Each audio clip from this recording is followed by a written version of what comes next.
आप जो सवाल कर रहे हैं उसका जवाब भी आप ही दे रहे हैं। तृणमूल कांग्रेस का ये कहना था कि अगर आप प्रिंसिपल्ड डिसीजन लेते हैं तो आपको रिजाइन करके री इलेक्ट होना चाहिए, तो वही हुआ। अब ये तो नहीं हो सकता कि चित भी मेरी और पट भी मेरी। आप 15 दिन पहले कुछ और कह रहे थे, आज आप फेसबुक में कुछ और लिख रहे हैं, तो इनके बीच में कंफ्यूजन है। होता है जब किसी का इतना बड़ा क्राइसिस चलता है तो सुबह कुछ रात को कुछ बोलना पड़ता है। सो मुझे कोई फर्क नहीं पड़ता, मुझे किसी से सर्टिफिकेट की ज़रूरत नहीं है। अभी जैसे कि आपने कल डबल इंजन सरकार की भी बात की, जी किस तरह से बंगाल में अच्छे डेवलपमेंट वर्क होंगे आगे चल के, जैसे बाकी जगह पे हुए हैं। तो आप ही के कलीग हैं सौगतदा, उनका कहना ये है कि ये तो उनके बीच में इस तरह की डील ही हुई थी कि बीजेपी में आएंगे, उसके बाद में डबल इंजन सरकार की तारीफ करेंगे, मोदी सरकार मोदी जी की तारीफ करेंगे और टीएमसी के बारे में इधर उधर की बातें करेंगे। देखिए, शागोती जी बहुत सीनियर पार्लियामेंट्रियन है, मेरे पिताजी के टाइम से वो पॉलिटिक्स कर रहे हैं। बंगाल में क्या हुआ, जो प्रचार चला लोकसभा से, टीएमसी ने कहा कि बंगाल में उन्नति इसलिए नहीं हो रही है क्योंकि हमको सरकार से, भारत सरकार से हमको पैसा नहीं मिल रहा। तो ये मैसेज जनता के बीच में गया कि आपको शायद महीने में 1200 रुपये मिल जाए या 800 रुपये, जो भी था लखीर भंडार करने में से, पर प्रगति नहीं हो सकती। तो ये बैकफायर हो गया।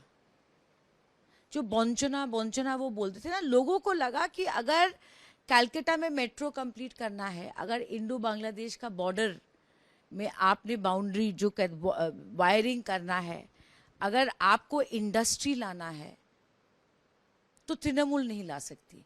ये संवाद बीजेपी ने नहीं दिया, ये संवाद तृणमूल ने आम जनता को दिया।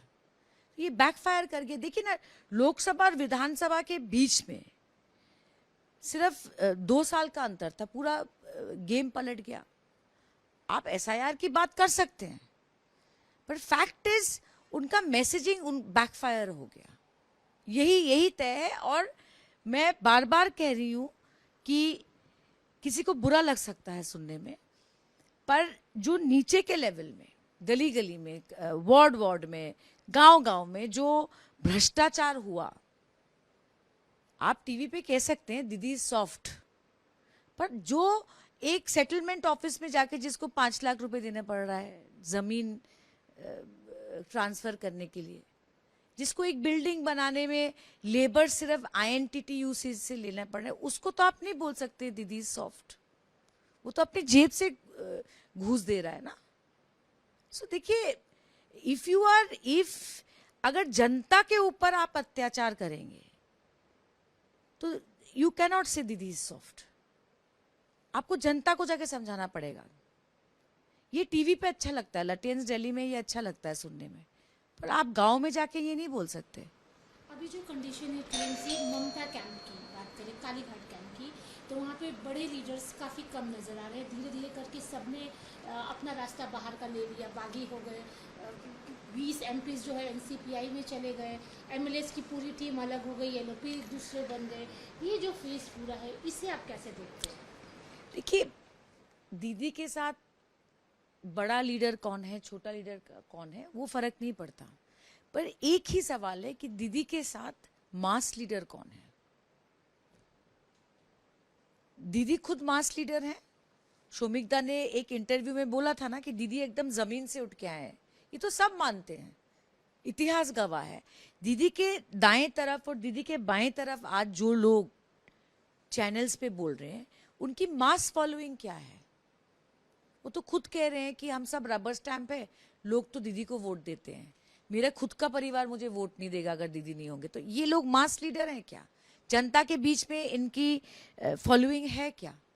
प्रॉब्लम वहां है। और बीजेपी जो बंगाल में उठ के आई है, जो अपना खून पसीना डाल के, जो भारतीय जनता पार्टी अभी बंगाल में आए हैं, जो शुभेंदु दा है, जो शोमिक दा है, they are grass root leaders. तो प्रॉब्लम वहां है। देखिए, इलेक्शन में हार जीत रहता है, कोई बड़ी बात नहीं है। कोई पार्टी हार जाए तो क्या हुआ, डजंट मैटर। बीजेपी भी बहुत इलेक्शन हारी है। मतलब आजादी के बाद बीजेपी बहुत इलेक्शन हारी है, हार जीत कोई बड़ी बात नहीं होती लोकतंत्र में, पर सवाल ये होता है कि किसका ग्रास रूट पे एक्सेप्टेंस है और नहीं है, उससे एक पार्टी बनता है, यही बात है। ममता बनर्जी एक मास लीडर है, ग्रास रूट की लेवल की लीडर है, सही बात है ये, लेकिन जब देखा गया हार गई वो, पहली बात तो उन्होंने अपनी हार को स्वीकार नहीं किया, दूसरी बात कुछ ही दिन के बाद ही वहाँ पे फलता का एक बाई इलेक्शन हुआ, वहाँ भी टीएमसी स्टैंड नहीं कर पाई, कोई लीडर वहाँ नहीं गया कि चलो इस सिंबल पे हम लड़ेंगे। देखिए फलता एक ऐसा सीट है जिसने भर के तृणमूल को वोट दिया अतीत में। आप पिछला इलेक्शन कोई भी देखिए, आज सिंबल पे लड़ाई हो रही है कि घास फूल जो बोलते हैं, ग्रास और फ्लावर, उसको लेकर एक ईसीआई के सामने दो पक्ष मांग रहे हैं, ठीक है। अब सवाल ये होता है कि जो वहाँ के कैंडिडेट थे, मैं उनका नाम भूल रही हूँ, जो पुष्पा बोलते थे खुद को, वो भाग गए, पर सिंबल तो मशीन पे था ना। आप कह रहे हैं कि जहां दीदी खड़े हो जाते हैं वहीं तृणमूल है, तो कैंडिडेट का इज अ रबर स्टैम्प। तो कांग्रेस फलता में गई, सीपीएम वाले गए, शुभेंदु जी वहां गए, लड़े, वोट किसको क्या मिला वो लोकतंत्र में होता है। एक ही पार्टी है जिसका सिंबल मशीन में था, एक कोई लीडर नहीं गया, कोई वर्कर नहीं गया।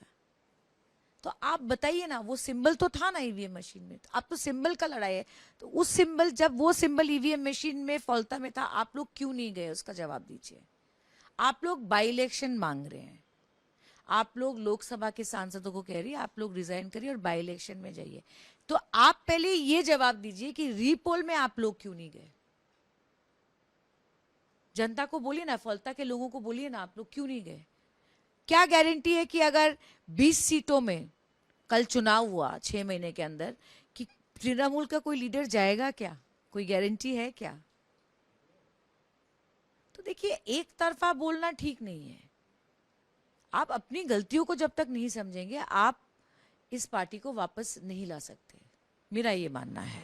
अभिषेक बनर्जी की बात करें तो इलेक्शन के टाइम में कुछ उनकी बयानबाजियाँ थी जिसको लेकर कोर्ट केस चल रहा है। वॉइस टेस्टिंग की भी बात हुई, आज हाई कोर्ट ने भी बोल दिया कि आपके कहने पर ही प्रोटेक्शन आपको पूरा दिया गया, फिर भी आप वॉइस टेस्टिंग के लिए टाइम टू टाइम जा नहीं रहे। अल्टीमेटम दे दिया गया कि आपको उस दिन जाना ही पड़ेगा, क्योंकि आपको प्रोटेक्शन दिया, अगर आप नहीं गए तो हो सकता है कि प्रोटेक्शन वापस भी ले लिया।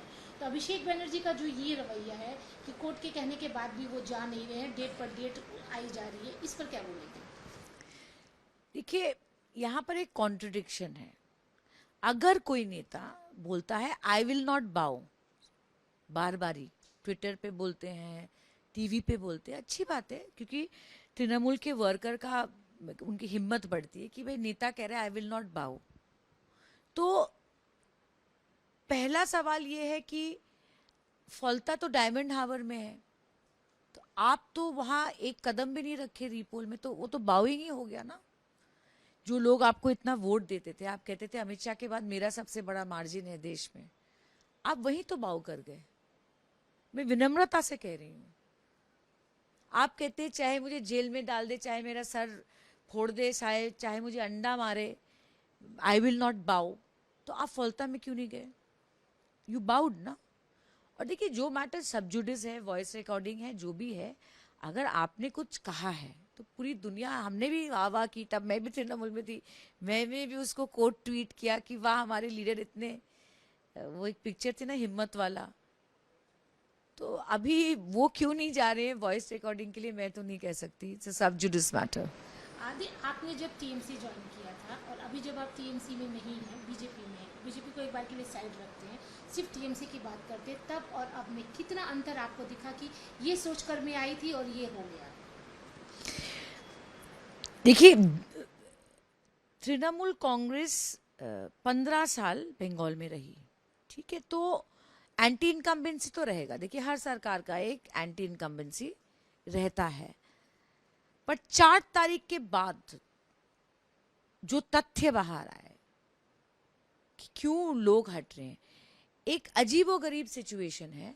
आज आप ही कह रहे हैं कि तृणमूल में इतने फैक्शंस है, एक कुणाल दा का फैक्शन है, एक रितो जी का फैक्शन है, एक काकोली दी के साथ एक लोकसभा में फैक्शन है, जो लोग कालीघाट में आज भी दीदी के साथ है वो एक फैक्शन है ना, फैक्शंस है। सब लोग ऑन रिकॉर्ड कह रहे हैं कि तृणमूल में भ्रष्टाचार था। कह रहे हैं ना कि ये लोग तो गद्दार है, इन्होंने हॉर्स ट्रेडिंग के, मतलब हमारा शुद्धिकरण हो रहा है। मतलब आप खुद ऑन रिकॉर्ड कह रहे हैं कि हम करप्ट थे। ठीक है, अगर आप सदन में कह रहे हैं कि ये लोग रेपिस्ट हैं, तो आप कह रहे हैं तृणमूल में रेपिस्ट थे। आप कह रहे हैं कि इनके ऊपर केसेस हैं, ये डर के चले गए हैं बीजेपी में। इसका मतलब किस चीज का केस है? आप बार बार करप्शन की बात कर रहे हैं ऑन रिकॉर्ड। मैंने कहीं नहीं कहा, सुना है आपने? मैंने तो 10 तारीख को छोड़ा, 10 जून को छोड़ा, आपने सुना है मैंने कहीं कहा है? कल पहली बार कहा, क्योंकि 4 तारीख के बाद जो शुरू हुआ, दूध का दूध और पानी का पानी हो गया। और मुझे करप्शन के बारे में जो सुनने को मिला वो टीएमसी के लोग ही कह रहे हैं। 4 फैक्शंस है पर एक कंसेंसस है, सब कहते हैं तृणमूल भ्रष्टाचार थी। ये मैं नहीं कह रही हूं।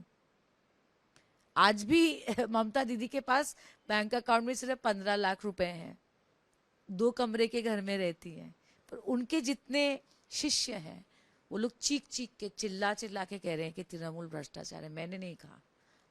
आपके पास आप एएनआई ये सब है रिकॉर्ड पे। सही है कि नहीं? मैं ठीक बोल रही हूँ? तो जब भ्रष्टाचार होता है तकलीफ किसको होती है? आम आदमी को होती है। वो भी तो सुन रहे हैं। यही बात है। पार्टी जानती थी कि टीएमसी में भ्रष्ट है। ये मैं नहीं कह रही हूँ, ये तो वो लोग कह रहे हैं। जानती थी कि भ्रष्ट है, लेकिन ये बोला जा रहा है निकलने के बाद। लाइक अगर महुआ भी आज बोल रही है कि डर के जा रहे हैं, तो इसका मतलब कि उन्हें भी पता था कि कोई ना कोई यहाँ चोर है, लेकिन तब चुप थे, अब बोल रहे हैं। एक चीज मैं आपको बोलती हूँ, अगर आप कालीघाट के साथ है तो आप दूध के दूल्हे हैं। जिस दिन आप एनसीपीआई में चले गए या आप रितो के साथ चले गए, आप चोर बन गए, लाइक बॉबी हकीम को ये लोग बोल रहे हैं। तो इनका तो इनके लिस्ट में जो लोग हैं जो कालीघाट के साथ है, मैं एक हाइपोथेटिकल सिचुएशन देती हूँ। लेट्स से रितो के ग्रुप को, जिनको कालीघाट चोर कह रहे हैं, दीदी कह रहे हैं वापस आइए। कहा कि नहीं फेसबुक में? आप देखिए, घर वापस ही करिए। तो जो लोग इतना बोल रहे हैं वो एक ट्वीट कर दें कि जो ऋतुव्रतो के साथ है, जो लोकसभा में 20 सांसद है, हम उनको वापस नहीं लेंगे, ये लोग चोर है। तो मैं 24 घंटे का टाइम दे रही हूँ, एकदम ट्विटर में बोल दे कि हम इनको वापस नहीं लेंगे। बोल दे, क्योंकि दीदी ने तो बोल रहे हैं वो उनको वापस लेंगे। मैं नहीं बोल रही हूँ, ये मैं सब ऑन रिकॉर्ड की बात कर रही हूँ। आप ट्विटर पे बहुत कुछ बोल रहे हैं, the cacophony is very high on Twitter. तो आप एक ट्वीट करके 24 घंटे में बोल दीजिए जो 20 सांसद गए हैं और पता नहीं कितने एमएलए जीतो, उनको हम वापस नहीं लेंगे। एक ट्वीट कर दीजिए। दीदी तो बोल रही है कि आप लोग यही तो मैं कह रही हूँ। कालीघाट के जो लाइक महुआ हुई, वो चिल्ला चिल्ला के बोल रही है कि हम सीना हमारा वो कर लीजिए, हम मर जाएंगे, गला काट लेंगे, पर बीजेपी में नहीं जाएंगे। नहीं, वो बात वो छोड़ दीजिए। मैं सिर्फ ये कह रही हूँ कि आप लोग फेसबुक और ट्विटर। ऋतुव्रत की बात करते हैं। उन्हें जब पता चला कि सुष्मिता भी बीजेपी में जाने वाली है, उन्होंने यही कहा निजी उनका फैसला है, बट रिश्ते वो भले ही हमारे ऑपोजिट पार्टी के साथ हो, हमारे खिलाफ कुछ बोले, बट निजी रिश्ता बना रहेगा। आप क्या बोलेंगे इसे? तो निजी रिश्ता तो कालीघाट के एमपीज बोल रहे, शुभेंदु दा तो मेरे बहुत अच्छे रिश्ते में है, तो रितो भी ऐसा ही बोल रही कि Sushmita Dev is my friend. लेकिन कालीघाट वाले लोग नहीं बोल रहे हैं। क्यों? वो तो कह रही है मुख्यमंत्री मेरे दोस्त हैं बंगाल के, मेरा बहुत अच्छा रिश्ता है। तो रितो भी बोल रही है सुष्मिता देव के साथ मेरा अच्छा रिश्ता है, क्या गलत है? आखिरी सवाल, बंगाल पॉलिटिक्स को लेकर क्या बोलेंगे? आप यहाँ पे रहे हैं काफी दिन तक, टीएमसी के साथ ही रहे, पोजीशन में थी। मैं सिर्फ देखिए इतना बोलूंगी, मैं बंगाल की जनता को एकदम हाथ जोड़ करके निवेदन करती हूँ कि प्राइम मिनिस्टर मोदी जी को और शुभेंदु जी को आप लोग थोड़ा टाइम दीजिए, आप लोगों को अंतर समझ आएगा। You will see the difference in Bengal, जो हमने आसाम में देखा है, जो हमने त्रिपुरा में देखा है। सिर्फ वक्त की बात है। आप देखेंगे कि बंगाल का चेहरा भारतीय जनता पार्टी बदल देगी। चाहे मेट्रो हो, चाहे सड़कें हो, चाहे इंफ्रास्ट्रक्चर हो, चाहे इंडस्ट्री हो, आप सिर्फ उनको थोड़ा वक्त दीजिए। मैं सिर्फ यही निवेदन करूंगी।